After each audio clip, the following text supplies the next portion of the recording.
오늘 본문에 나오는 수넴 여인의 그 수넴이라고 하는 이 지역은 이스라엘 골짜기 동쪽 끝에 있는 마을의 이름입니다. 이 마을은 원래 술람이라고 하는 마을로 추정이 되는데, 여러분 아가서를 읽다 보면 아가서의 주인공이 술람미 여인이거든요.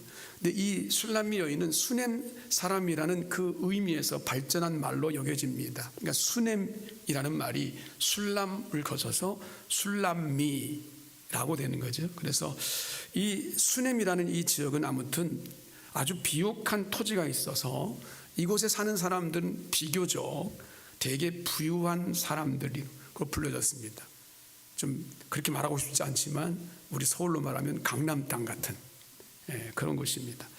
엘리사에게 방을 만들어 줄 수 있는 계기가 된 것도 이 수넴이라는 것이, 지역 자체가 갈멜산과 사마리아의 길목에 이 수넴이 있었기 때문입니다. 그래서 엘리사는 선지자 활동을 하면서 자기의 거처가 있는 이 갈멜산과 오갈 수밖에 없는 수도였던 사마리아를 자주 왔다 갔다 할 수밖에 없었거든요. 수넴 여인은 평소에 존경했던 선지자 엘리사가 오가는 것을 지켜보다가 엘리사가 쉬어갈 수 있도록 게스트하우스를 만들어 준 겁니다. 자신의 집 담 위에다가 방을 만들어서 제공했습니다. 담 위에 방을 어떻게 만드나 이해가 되지 않지만 이스라엘의 그 가옥 형태를 여러분들이 이해하시면 이게 무슨 말인지 압니다. 이스라엘 백성들은 집 자체가 담이고 벽 역할을 하는 그런 구조를 가지고 있습니다. 그러니까 담 위에다가 라는 이 표현을 이해하기 쉽게 어떻게 이해하면 되냐면, 지붕 위에다가, 우리가 말하면 슬라브 지붕, 그 지붕을 생각하면 됩니다. 그러니까 지붕 위에다가 라는 말과 똑같은 얘기입니다. 이스라엘 사람들에게 지붕은 때로는 산책하는 곳이고요, 때로는 사람들과 교제하는 곳이고요, 때로는 개인적인 영성을 위해서 기도하는 장소가 바로 지붕입니다. 이런 곳에 선지자가 쉴 수 있도록, 또한 기도하고 연구할 수 있도록 전용 게스트하우스를 만들어서 제공한 거예요.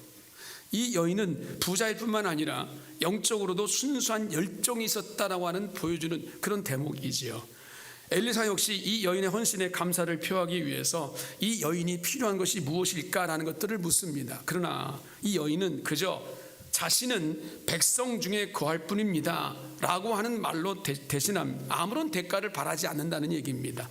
자기가 백성 중에 거한다는 이 표현은 이스라엘 백성 중에 하나로서 선지자 엘리사에게 자신이 해야 할 일을 했을 뿐입니다 라고 하는 겸손한 표현입니다. 하지만 이 엘리사의 종 게하시가 여인에게 자식이 없습니다 라는 것을 알려주니까 엘리사가 하나님의 음성을 듣고 한 해가 지나면 너희에게 아이가 있을 것이다 라고 선언을 합니다. 여인은 무엇을 바라고 한 그런 일이 아닌데, 그런데 선지자가 내년 이맘때 아이를 안을 거라는 거예요. 그러니까 이미 자기가 생각할 때 자기 남편은 이미 늙었고, 그러니까 도저히 불가능한 일을 선지자가 말하니까 주님, 이 계집종을 놀리지 마십시오, 속이지 마십시오 라고 말을 하죠. 자신은 무엇을 바라고 헌신하는 것이 아님을 재차 밝히는 겁니다. 그런데 엘리사의 말대로 이 여인은 한 해가 지나서 아이를 낳아서 품에 안습니다.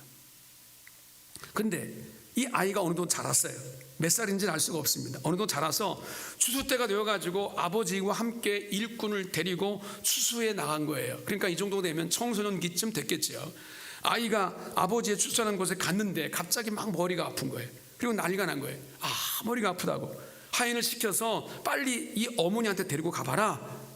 어머니한테 보냈는데 그 어머니 품에서 시름시름 앓다가 그만 죽어버렸습니다. 갑자기 일어난 일입니다. 황당한 일이죠.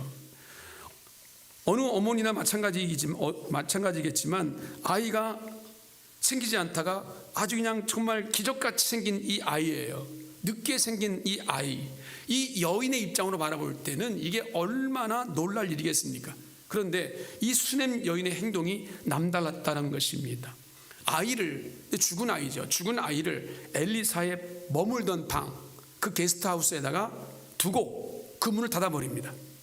그리고는 남편을 부르고 한 명의 사환과 또한 한 마리의 나귀를 좀 내어달라고 말하고 그래서 그것을 통해서 선지자에게 다녀오겠다라고 말합니다.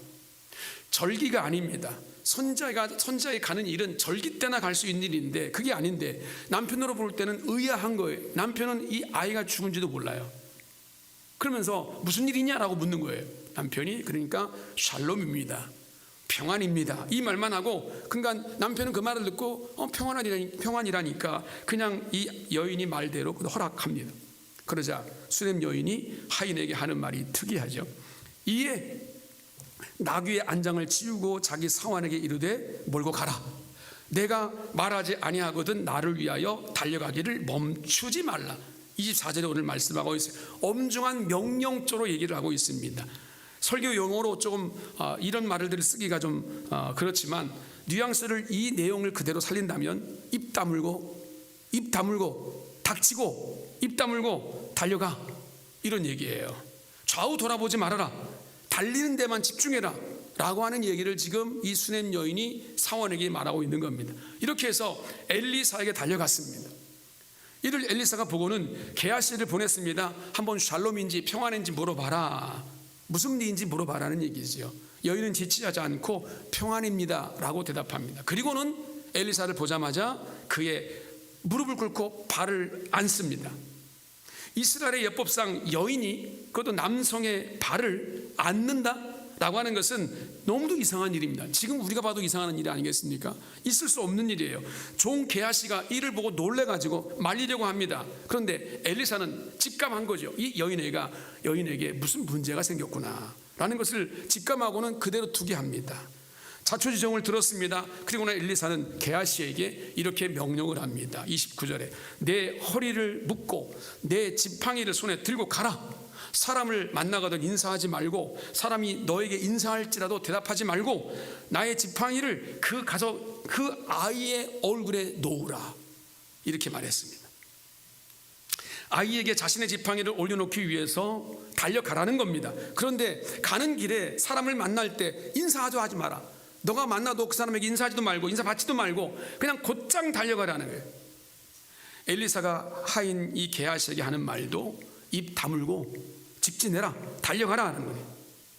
수넴 여인도 입 다물고 직진을 말하고 있고 엘리사의 이 반응도 역시 입 다물고 직진을 말하고 있다. 이 부분을 한번 우리가 생각해 봐야 될 것 같습니다.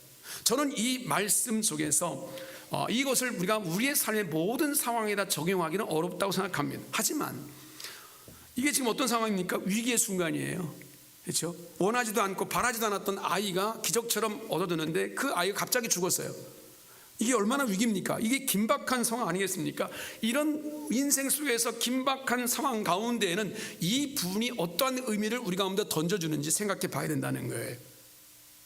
여인의 처지에서 보면 갑자기 아이가 죽는 절박한 상황입니다. 그러자 여인은 지체 없이 뒤도 돌아보지 않고 선지자에게 달려갑니다. 선지자 역시 그 얘기를 듣고 그 마음을 알고 같은 반응을 보여줍니다.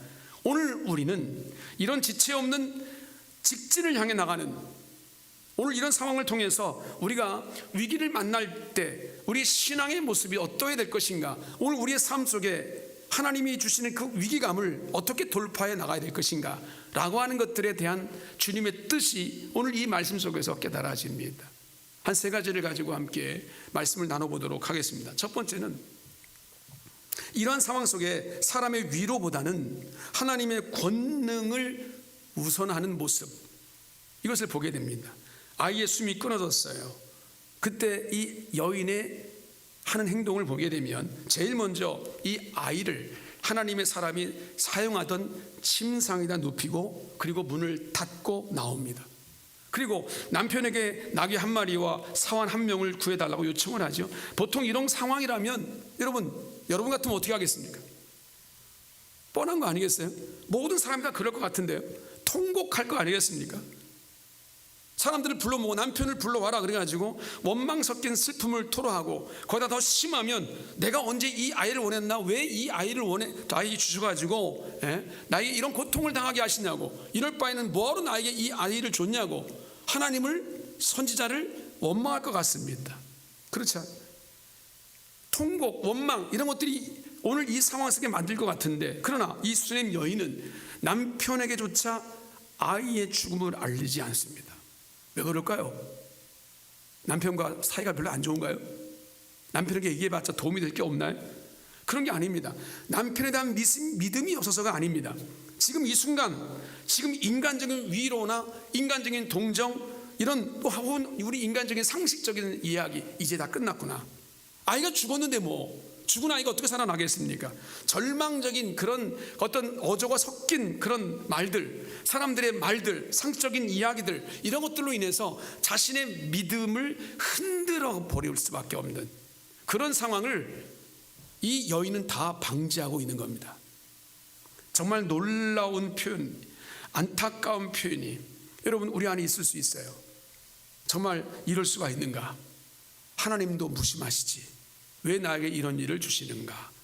위기를 만날 수 있습니다. 그럴 때 우리는 절망할 수밖에 없어요. 놀라는 것은 말할 것도 없습니다. 누군가를 붙잡고 하소연하고 싶습니다. 하나님이 왜 나에게 이런 고난을 주는지 도대체 이해할 수가 없습니다 라고 말할 수밖에 없는데, 그러나 믿음의 사람이라면 이런 것들이 자신의 믿음을 무너뜨리게 해서는 안 된다라고 하는 확신, 이것이 하나님께서 오늘 우리 가운데 원하시는 일이다. 오히려 이럴 땐 인간의 위로는 뒤로 미뤄야 된다는 거예요. 하나님의 뜻이 뭘까를 먼저 알아야 된다는 거죠. 왜냐하면 인간의 어설픈 위로에 매달리다 보면 하나님을 바라보는 신앙의 본질을 우리는 잃어버릴 수밖에 없습니다. 뭔가 정말 급할 때는 우선순위가 분명해져야 되는데, 여러분 신앙생활 한다고 하는 것, 믿음이 있다는 것이 뭐겠습니까? 이런 긴박하고 위기의 상황 속에서 나의 우선순위는 뭐냐는 거예요. 내가 이런 위기를 만날 때 나는 누구를 먼저 찾을 거냔 말이에요. 무엇을 먼저 할 거냔 말이에요. 이게 우리의 신앙의 기본인 거예요. 이게 우리의 신앙의 현실인 거죠. 여인은 문제의 근본적인 해결자가 누구인지를 명확하게 알고 있었습니다. 자신은 아이를 달라고 한 적도 없어요. 하나님이 선물로 주신 거예요. 아이를 주신 그 하나님이 갑자기 이 아이를 거둬가신 거예요. 이런 상황에서 답은 어디에 있습니까? 하나님께 있는 거죠. 하나님이 내가 원하지도 않는 아이를 주신 거잖아요. 선물로 주신 건데, 근데 갑자기 아이를 데려가셨다면 분명히 그 답은 하나님께 있다. 이게 이 여인의 믿음이었던 거죠. 확신인 거죠. 그래서 수넴 여인은 아무에게도 아이의 죽음을 알리지 않았습니다. 그저 사람마다, 남편에도 그렇고 사람마다 평안이라고 말했습니다. 뒤도 돌아보지 않고 하나님의 사람 선지자에게 달려갔습니다. 이 문제는 결국 하나님 앞에서 풀어야 된다는 거예요. 이 아이가 죽든지 살든지 모든 문제는 다 하나님의 주권 안에 있다는 것을 믿는 신앙을 보여주고 있는 거죠. 여러분, 우리에게 위기가 닥치면 우리가 어떻게 할까? 우리가 그런 위기들을 인생 살면서 만날 수 있죠.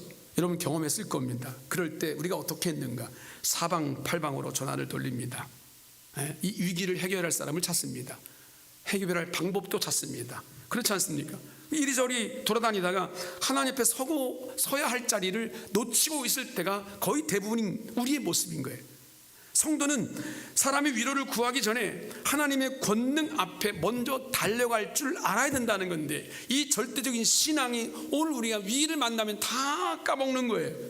생각도 나지 않는 거예요. 먼저 위기를 당하면 그 위기를 어떻게 하면 해결할 수 있을까만 생각하는 거예요. 하나님이 이 위기 가운데 뭘 원하시는지, 왜 이런 위기를 내게 주셨는지 생각할 틈이 없어요. 그게 우리의 신앙인 거죠. 인간적인 관계를 끊으라는 얘기가 아닙니다. 수넴 여인이 인간적인 관계를 무시하거나 끊은 것도 아닙니다. 지금 놓치지 말고 해야 할 가장 시급한 문제가 무엇인지 제대로 알고 행동한 것입니다. 우선순위를 놓치지 않았던 것입니다. 이게 믿음이고 이게 신앙이고 오직 하나님 앞에 서 있는 삶의 모습이라고 이 수넴 여인을 통해서 하나님 우리에게 가르쳐주고 계십니다. 수넴 여인은 하인에게 나귀를 몰고 곧장 앞으로만 가라 라고 말합니다. 자신이 말하기 전에는 그 어떤 것도 돌아보지 말라라고 말합니다. 지금은 이것저것 신경을 써서 빼앗길 때가 아니라는 거예요. 하나님 앞으로 가야 된다는 거예요. 하나님께 나가야 된다는 거예요. 하나님 앞에 나가는 것은 뭡니까? 선자에게 나가서 선자를 통해 선포하신 말씀이니까, 그 선자에게 나간다고 하는 것은 사람에게 나가는 것이 아니라 하나님 앞에 나간다는 얘기입니다. 다른 것은 다 2차적인 것입니다. 지금 해야 할 일은 하나님 앞에 나아가는 것이다.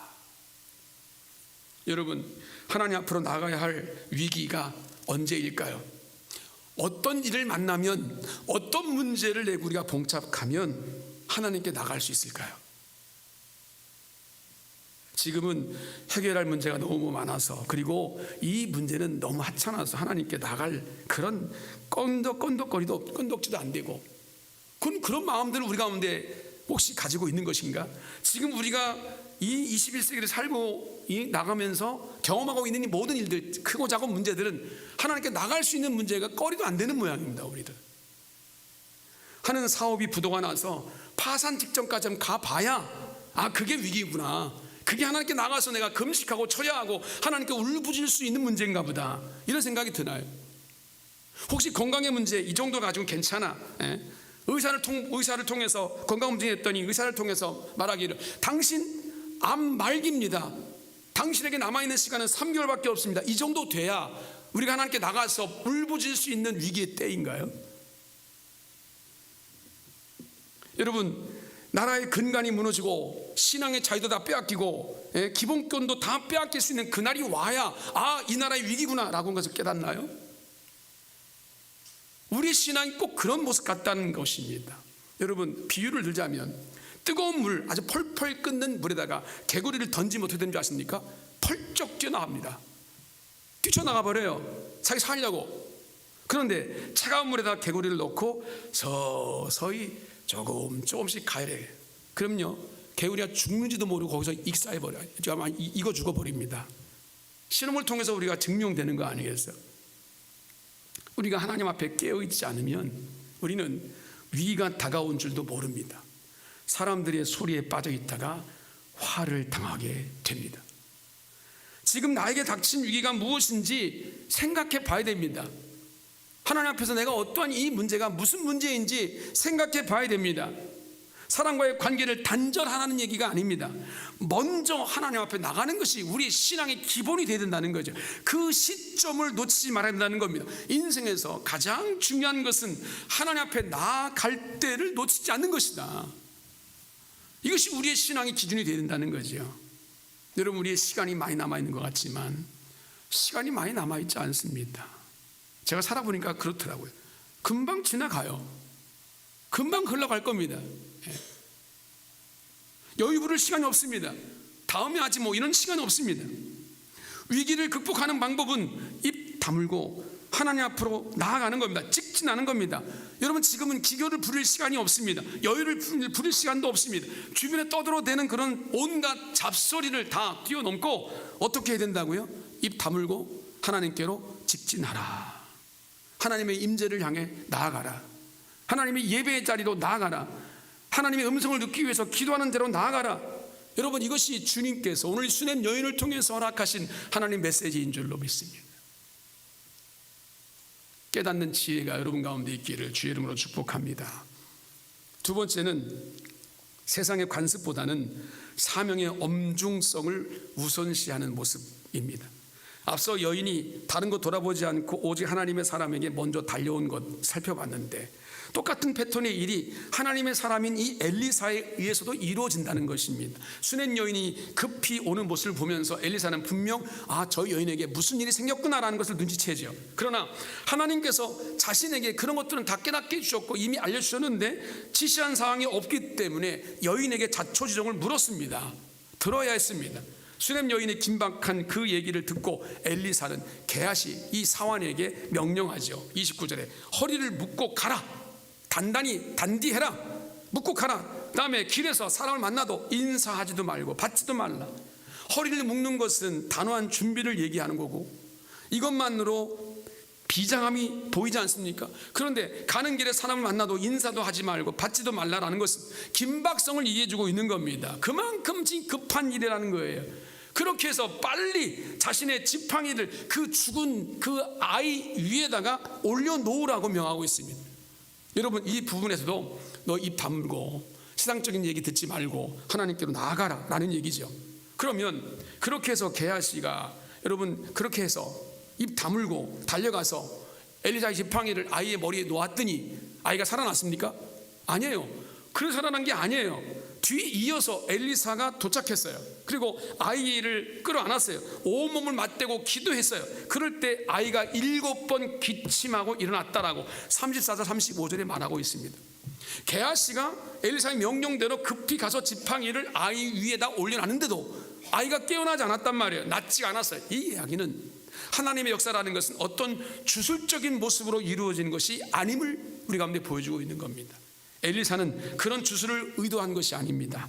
뒤도 돌아보지 않고 가서 아이를 위하여 기도할 것을 알리고 있는 겁니다. 자신이 그렇게 가는 것을 게하시를 통해 삶으로 보여주게 하는 거죠. 지금은 빨리 하나님께 나가야 될 때다 라고 하는 걸 보여주는 겁니다. 그러면서 동시에 종인 이 게하시에게 사명을 감당할 때는 어떻게 해야 될지 라는 것들을 가르쳐주고 있는 것이지요. 게하시에게 지팡이를 들고 가서 아이에게 올려놓으라 한 것은 그 행위의 신빙성이 아닙니다. 사명자가 사명을 감당할 때 그렇게 긴박하게 이루어야 할 일임을 깨닫게 해주고 있는 겁니다. 그래도 인사도 하지 말고 인사도 받지 말라는 것은 너무한 거 아닌가? 이런 생각을 하게 됩니다. 이스라엘 인사법이라는 것이 어떤지 아십니까? 안녕하세요, 샬롬 이라고 말하면 그냥 고개 숙이고 샬롬 좀 이게 지나가는 것으로 끝나지 않습니다. 대부분 이런 사람들은 아는 사람들끼리 샬롬하고 나서 서로 간에 내력을 얘기하고 집안 사정을 나누고 또 끌어안고 또 인사를 또 더 나가서는 또 음식까지 나누는 그런 긴 시간이 소요되는 것이 그들의 인사법입니다. 엘리사가 인사를 금지한 것은 무례하게 행하라라는 것을 가르친 것이 아니라 그만큼 이 일은 이 사역은 긴박한 문제이다라는 것을 가르치기 위함입니다. 여러분, 사단의 권세는 종종 우리에게 세상의 도리와 격식이라는 이름으로 하나님의 일을 미루게 합니다. 급한 게 아니야, 다음에 해도 돼. 우리가 말씀을 읽든지 기도하든지 이럴 때 성령의 감동으로 오는 것이 있어요. 그렇죠. 하나님의 영으로 우리 가운데 주시는 이 메시지, 하나님의 말씀은 내가 하나님의 은혜를 받고 사모하는 마음으로 읽으면 그 하나님의 은혜가 성령의 감동으로부터 우리 가운데 임하거든요. 그러면 누구에게나 하나님의 마음이 임하게 되어 있어요. 그러면 그 말씀 가운데 임하는 그 성령의 감동에 결심이 일어날 때 이런 것들을 영적인 도전이라고 볼 수 있고 하나님의 은혜의 때라고 볼 수 있는데, 그런데 이런 것들이 어떻게 해서 사그라드는지 아십니까? 여러분들이 하나님 말씀 읽었을 때 정말 시간 가는 줄 모르고 읽었고 하나님의 은혜 주셨고 눈물도 흘리고 내가 결단도 했고 그럴 때가 있었는데, 지금은 내가 왜 그 은혜가 없는가라는 것들을 생각할 때가 있어요. 왜 그런지 아십니까? 미루다 보면 그 마음이 사그라듭니다. 그래서 악한 사단의 권세가 하는 일이 뭐냐면 우리에게 야, no 하지 마 이렇게 절대 말하지 않습니다. 대신 조금만 있다가 해라는. 왜냐하면 그렇게 미루다 보면 성령의 감동이 점점점 사라지게 되어 있다는 거예요. 그렇습니다. 예배하는 자리, 기도하는 자리 작정하고 좀 나와야 되겠다라는 마음, 그 마음이 우리 가운데 있어요. 그러나 여러분이 작정하고 예배 자리에 안 나오겠다고 그렇게 결심한 사람 이 자리에 한 사람도 없습니다. 그렇죠? 나는 새벽기도 절대 안 나갈 거야, 죽어도 난 공예배 안 지킬 거야, 그런 사람이 어디 있어요? 마음은 있지만 생각은 있지만 여러분 그걸 할 수가 없는 거예요. 왜 안 되냐면 우리의 마음과 생각을 막상 실천하다 보면 바쁜 거예요. 분주한 거예요. 그 속에 사단이 괜찮아, 다음에도 돼, 아직 젊은데 뭐, 시간 많은데 뭐, 다음에 하면 되지, 그런 생각 속에서 우리가 예배 자리를 놓치게 되고 우리 영적인 감각이 무뎌지게 되고 신앙의 초점이 흐려지게 되고 현실 속에서 하나님의 은혜가 무언지보다는 현적인 문제를 붙잡고 우리가 신음하게 되어 있단 말이에요. 그러다 무너지는 거예요. 신앙생활에는 나중이라는 것이 없습니다. 영혼을 구원하는 일, 회개하는 일, 하나님의 명령에 순종하는 일에는 세상의 그 어떤 것보다 우선시 되어야 되는 문제인데도 사단은 그런 것들을 뒤로 미루라고 그럽니다. 지금 현실이 급하다고 말합니다. 이 문제보다 급한 게 어딨냐고 말합니다. 그런데 오늘 이런 우리 현실 속에 오늘 우리 이 말씀을 주신 이 메시지, 이 수냄 여인의 이야기는 너무도 반대적인 이야기를 지금 하고 있는 거잖아요. 이런 긴박한 상황 속에 현실의 문제를 해결하는 것이 아니라 하나님을 찾고 있어요. 선제를 찾고 있어요. 내일 해도 되지, 사람들 눈치 좀 보고 하면 되지, 뭐 이런 생각. 여러분, 이것은 생명을 살리는 지팡이를 드는 손을, 분명히 손을 지팡이를 들었는데 느슨하게 만드는 거예요. 사람과 이야기하다 보니까 지팡이가 어딘지도 모르는 거예요. 이 지팡이에 무슨 효력이 있는지도 모르는 거예요. 하나님이 왜 이 지팡이를 내게 주셨는지도 모르는 거죠. 하나님께서 감동 주실 때 세상적인 체면이나 복잡한 절차 때문에 주저해서는 안 된다라고 하는 그 의미로 오늘 이 메시지를 주고 있는 거죠. 사명 감당하는 일, 내게 주신 크고 작은 이 사명 감당하는 일들은 우리 입 다물고 하나님께 향해 직진해라라고 하는, 허리를 동이고 불필요한 인사와 잡담을 뒤로 한 채 사명의 현장으로 전력 질주할 수 있는 영적인 이 긴박함만이 우리 가운데 필요한 때라는 것을 주님께서 말씀하고 계십니다. 여러분들의 삶을 돌아보면서 나는 지금 괜찮아, 다음에 하면 되지 뭐, 차차 하면 되지 뭐, 이런 생각이 있다면 오늘 이 말씀을 통해서 하나님의 음성을 들으시고 주님께서 원하시는 뜻이 무엇인가를 헤아릴 수 있는, 그리고 결단할 수 있는 여러분 되시기를 주의 이름으로 축복합니다. 마지막 세 번째는 눈앞의 비극보다는 평안을 먼저 말했다는 것입니다. 수넴 여인이 하나님의 사람을 찾는 것도, 하나님의 사람이 일을 진행하는 것도 모두 다 입 다물고 직진하라 라는 것인데, 돌아보지 말고 곧장 가라, 인사도 하지 말라, 이런 것들 긴박성이 확 다가오죠. 그런데 이 과정에서 나타나는 전반적인 메시지가 하나 있습니다. 뭐냐면 샬롬입니다. 평안이에요. 평안. 지금 들에서 머리가 아파서 그 아이 엄마한테 안겨있는 아이가 반나절 만에 죽은 거예요. 그런데 아이를 손자방에 눕히고 문을 닫고 나온 이 여인이 그 아이 아빠에게 급하게 이 아이의 죽음도 알리지 않은 상태에서 무슨 일이 있냐라고 물을 때 샬롬 이렇게 말할 수 있는가? 샬롬을 말했다는 겁니다. 하인과 나귀를 내어달라고 말하고, 왜 그런지 물으니까 샬롬, 여인이 이르되 평안을 비나이다. 오늘 그렇게 23절에 말하고 있지 않습니까? 좌우를 돌아보지 않고 직진해서 달려오는 여인에게 게하시를 보냈어요. 묻되 한 말과 그에 대한 대답도 역시 마찬가지예요. 샬롬입니다. 너는 평안하냐? 예, 샬롬입니다. 남편은 평안하냐? 예, 샬롬입니다. 아이는 평안하냐? 예, 샬롬입니다.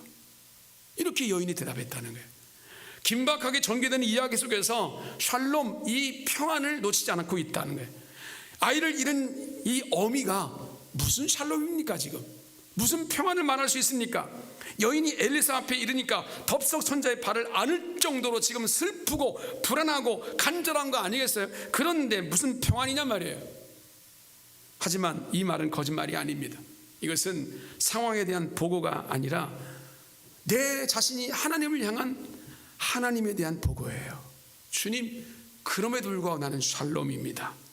만약 이 여인이 남편을 붙잡고 나오자마자 여보, 아이가 죽었어요 어찌할까요? 라는 이야기부터 시작했다고 한다면 이 여인의 믿음은 아마 슬픔에 잠기게 될 것이고, 그 다음부터는 여러분 우리가 상식적으로 알고 있는 그런 수준으로 올라갈 수 있을 거예요. 거기 하나님의 역사, 하나님의 뜻과 하나님의 계획과 하나님에 대한 믿음의 우리의 삶을 나타내는 것 다 완전히 수포로 돌아가고 맙니다.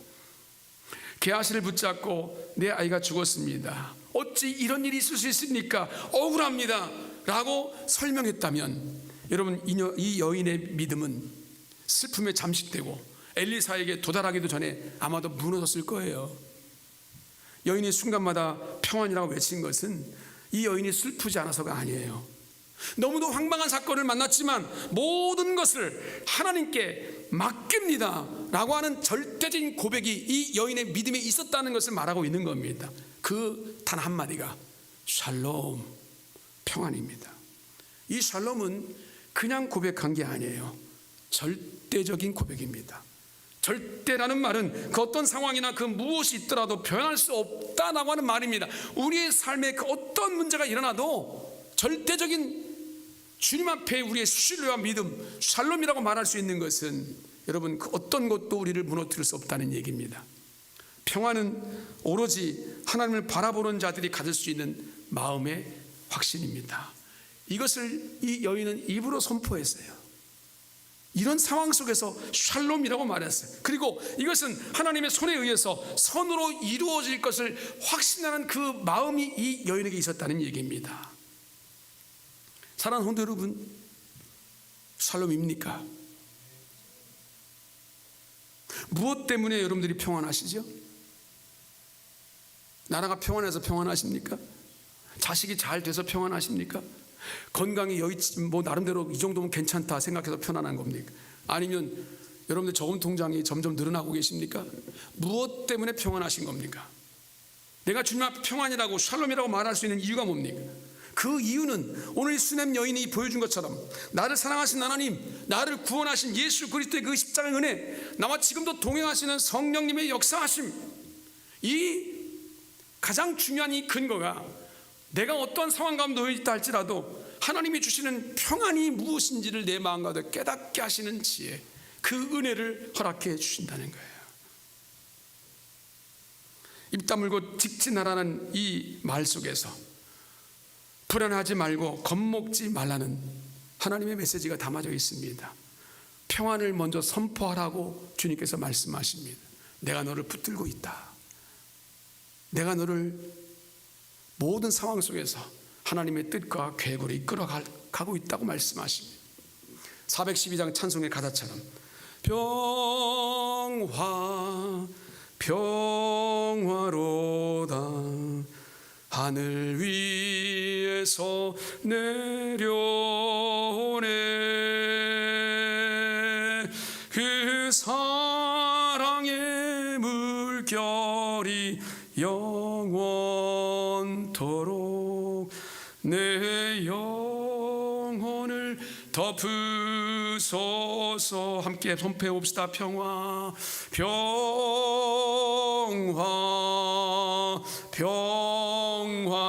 평화로다 하늘 위에서 내려오네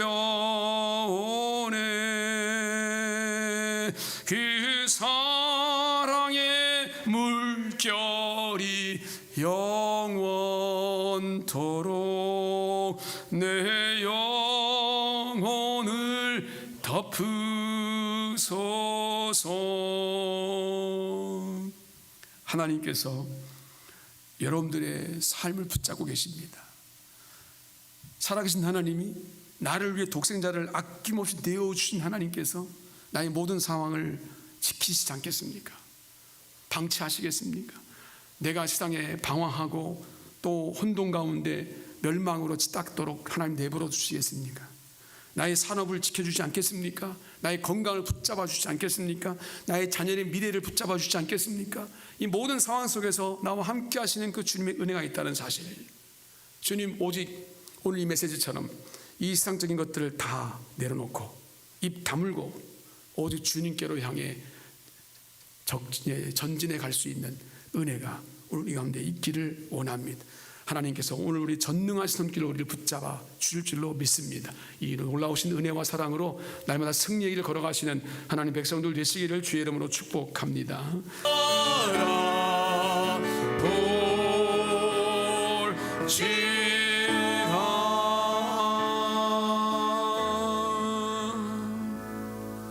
그 믿음을 우리에게 허락해 주옵소서. 십자가를 통과하고 하나님의 영원한 생명 안에 있는 자들, 하나님 온전한 믿음으로 주 앞에 나가기를 원하시는 하나님의 뜻이 우리의 삶을 지배하게 해 주옵소서. 하나님의 영광이 되게 하시고 주님 이 땅에 주님의 뜻을 이루어가는 주님 하나님 사명자의 길을 걸어가는 하나님 백성들 되게 해 주시옵소서. 지금은 우리 구주 예수 그리스도의 은혜와 아버지 하나님의 무한하신 사랑하심과 성령님 감화 감동 교통 충만케 하시는 역사하심이 오직 이 상황 가운데 매이지 않고 우리의 모든 상황을 내려놓고 오직 주님만을 향해 나아가겠습니다. 이 믿음으로 나가기를 소망하는 당신의 백성들 머리 위에 가정과 산업 위에 이 나라 민족과 세계 열방까지 이제부터 영원토록 함께 하옵시기를 축원하옵나이다. 아멘.